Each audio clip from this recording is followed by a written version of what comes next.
প্রথম বিষয় হলো যে এত সুন্দর একটা বাস টার্মিনাল এটা বাংলাদেশের অন্য কোথাও নাই। এটা সিলেটবাসীর জন্য এটা একটা মারাত্মক সুখবরের বিষয়।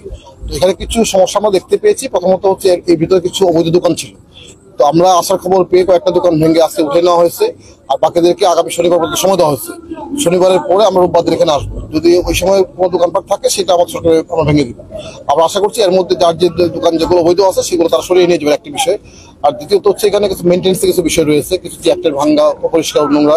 তো এগুলি যারা ইজারাদার আছেন, যারা ব্যবহার করছেন, আমাদের বাস মালিক সমিতি, আমাদের শ্রমিক যারা আছেন, তাদেরকে বলা হয়েছে যে সেটা সুন্দর করা। কারণ এই জিনিসটা শুধু বাড়াইলেই হবে না, এটা কিন্তু মেনটেন্যান্সটা ভালো থাকে, ব্যবহারটা ভালো করে কারণ ভালো করে ব্যবহার করতে পারলে এই জিনিসটা অনেকদিন যাবে।